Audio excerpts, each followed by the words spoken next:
This is the User Adoption Podcast with your host, Henrik Dagier. Who are you and what do you do? I am Brian Nicholls, and I'm the Vice President of Customer Success at UserIQ, which is a CS and user adoption analytics platform. Brian, how are you involved with user adoption?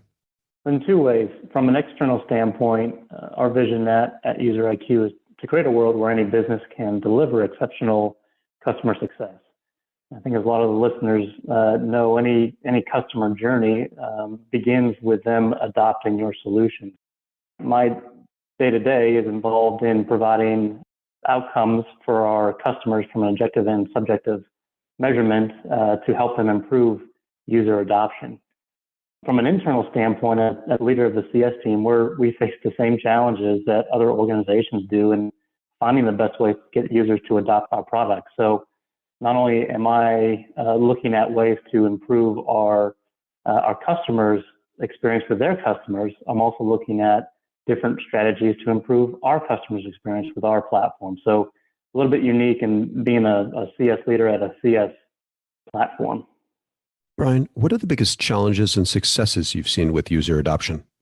Yeah, that's a great question. So from a success standpoint, the organizations, the companies, and the people that can make user adoption simple, to me, have the greatest success. Now, I'll differentiate the word simple from easy.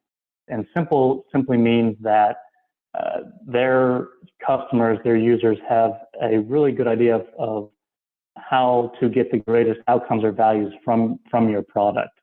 So the companies that make that simple, whether it's a quick time to value or whether it's a very clear roadmap on how to drive the outcomes for their customers, are going to be able to have and measure and retain the greatest users. The second piece of success I see is when either a customer success team or a product team uses the measurement of user adoption for both positive and negative use cases. Very often we hear that user adoption is used to, particularly in CS's case, avoid churn, which has a negative connotation. But what I talk to my team about and what we try to preach to our customers is using user adoption for the more positive side of the business. How can I look at ways to add value for my customers? How can I get testimonials from my customers because of the power users that are there? So the folks that can use it for both positive and not so positive thing have the greatest success. From a challenges perspective, I think the biggest challenge that folks have in user adoption is overcomplicating the measurements to figure out how the users are adopting that. What I simply mean by that, Henrik, is in the way I look at user adoption is kind of somewhat black and white. Did the user adopt your product, and did they adopt it based on maybe one or two measurements? Some of our customers use logins per day. Some of our customers use the amount of time that they're in the product. But when we start getting down into 8, 9, or 10 different ways that a customer can adopt the product, to me that's a little bit of an overkill, and you tend to get lost in the data. And so I think from a challenge standpoint, companies need to understand exactly what defines success for them, for their users to adopt their product, and then measure it on a few variables, not many variables. Brian, what advice would you like to share with people working on improving user adoption? Two pieces of advice for the listeners that want to improve user adoption. The first one is really ask yourself, ask your CS team, and even to a certain extent your product and your sales team, are we trying to get our customers to adopt too many of our features all at one time?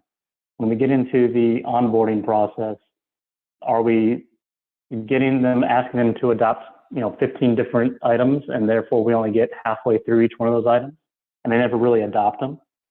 Or do we truly understand through the sales process and through whatever metrics that we have the outcome that our customer wants, and therefore and the outcomes that they want to begin with, and therefore we can drive their adoption at 110% versus 40% on the outcomes that they really want early on. And this can be done in both a high touch and a low touch environment, depending on your business. So really make sure that you understand exactly what your customer wants, and that you're not trying to throw too much at them up front, but you're throwing the right things at them up front. And then the second piece of advice that I would give folks that are looking to improve the user adoption, we hear a lot about voice of customer feedback, which is extremely important. The most well-known way of doing that is NPS, which obviously, scale of 1 to 10, ask would you be willing to refer our organization to someone else.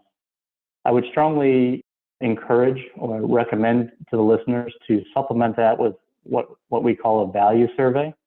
And that really is a yes or no question that asks the customer directly, are we delivering value?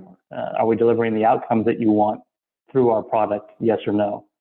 And the folks that answer yes, Henrik, in my opinion, are the ones that have adopted your product, because they are telling you, hey, we're getting the value, we're getting the outcomes that you need, that we need from your product. So when you think about voice of customer, NPS is obviously the most popular, well known, but think about supplementing that with a value question that gets really at the heart of, are you driving what you want to drive for your customers? Brian, where can we learn more about user adoption and your work on the subject? Well, we do we do a number of articles on this at our site, useriq.com. LinkedIn's a great place to go for a wealth of community knowledge, whether, Henrik, it's this podcast. I've had a chance to listen to many of your prior guests on here, and I think you do a great job of asking them questions and then giving sage advice. Joining your local customer success community, which focuses a lot on user adoption and onboarding, is becoming more and more of a popular topic amongst customer success professionals. For me, you can certainly follow me on LinkedIn. Happy to connect and talk through. Love to hear ideas from folks that have done this before. So those are, I think, the main places that you can learn more about user adoption. Well, thanks, Brian. Thank you, Henrik. Pleasure to be here.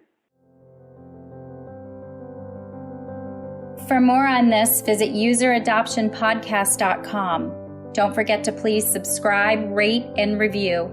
And for a book about this, check out useradoptionbook.com. Tune in next week for the next episode. Thanks for listening.